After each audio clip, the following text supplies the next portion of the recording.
দেশে সরকারি চাকরিতে কোটা পদ্ধতি রাখার পক্ষে ও বিপক্ষে আন্দোলন চলছে। এ নিয়ে আলোচনা যেমনি আছে সমালোচনাও।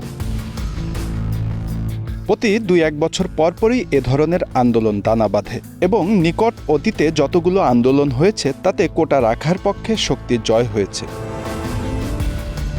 বাংলাদেশে প্রথম ও দ্বিতীয় শ্রেণীর সরকারি চাকরিতে বর্তমানে ৫৬% কোটা বিদ্যমান রয়েছে। বিরোধীদের অভিযোগ কোটা থাকার কারণে মেধার মূল্যায়ন কম হচ্ছে, কম যোগ্যতা সম্পন্নদের চাকরি বেশি হচ্ছে। প্রশ্ন হচ্ছে, এই কোটা পদ্ধতি কি কেবলই বাংলাদেশে বিদ্যমান নাকি পৃথিবীর অন্যান্য দেশেও রয়েছে, আর কেনই বা কোটা সুবিধা রাখা হয়? প্রথমেই আসি প্রতিবেশী ভারতের কথায়। দেশটিতে সরকারি চাকরি ও উচ্চশিক্ষায় মোট ৪ ধরনের কোটা বিদ্যমান। এগুলো হলো ৭.৫% উপজাতি কোটা, ১৫% বিভিন্ন জাতভিত্তিক কোটা এবং অন্যান্য অনগ্রসর জনগোষ্ঠী ও বিভিন্ন রাজ্যের সংখ্যালঘুদের জন্য ২৭% কোটা রাখা হয়েছে। দেশটিতে ৪৯.৫% কোটা থাকলেও সেটির সুষ্ঠু ব্যবস্থাপনায় একটি নীতিমালাও রয়েছে। একটি পরিবারে মাত্র একজনই কোটা সুবিধা গ্রহণ করতে পারবে এবং যদি কেউ উচ্চশিক্ষার জন্য কোটা গ্রহণ করেন তবে সে চাকরিতে কোটা সুবিধা পাবেন না। পাকিস্তানে কোটা পদ্ধতি নির্ধারণ করা হয়েছে বিভিন্ন অঞ্চলের জনসংখ্যার ভিত্তিতে। বিভিন্ন অঞ্চলের জনসংখ্যার উপর নির্ভর করে সেই অনুপাতে কোটা সুবিধা প্রদান করা হয় সেখানে।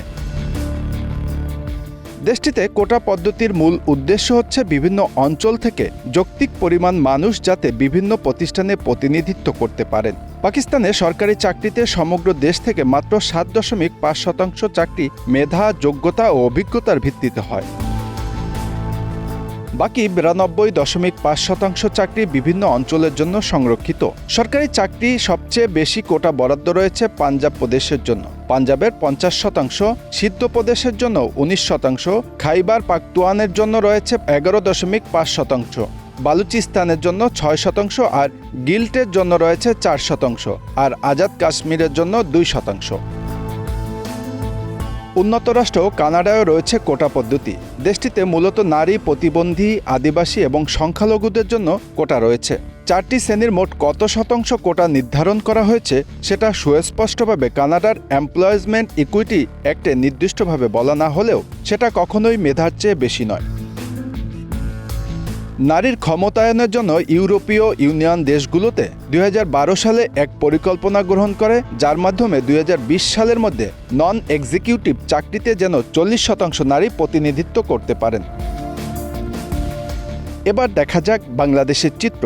দেশে সরকারি চাকরি ও উচ্চশিক্ষার জন্য মোট ৫৬% কোটা বিদ্যমান। এগুলো হলো মুক্তিযোদ্ধা কোটা ৩০%, নারী কোটা ১০%, জেলা কোটা ১০%, উপজাতি কোটা ৫% এবং প্রতিবন্ধী কোটা ১%। কোটা বিরোধীদের অভিযোগ, কোটা পদ্ধতি থাকার কারণে অপেক্ষাকৃত কম যোগ্যতা নিয়েও অনেকে রাষ্ট্রের গুরুত্বপূর্ণ পদে বহাল হওয়ার সুযোগ পায়। তারা দীর্ঘদিন ধরে কোটা সংখ্যা কমানোর দাবি জানিয়ে আসলেও সরকার তা সংস্কার করেনি। দীর্ঘদিনের দাবি থেকে সেটি ক্ষোভে পরিণত হয়েছে। Bangla affairs news desk.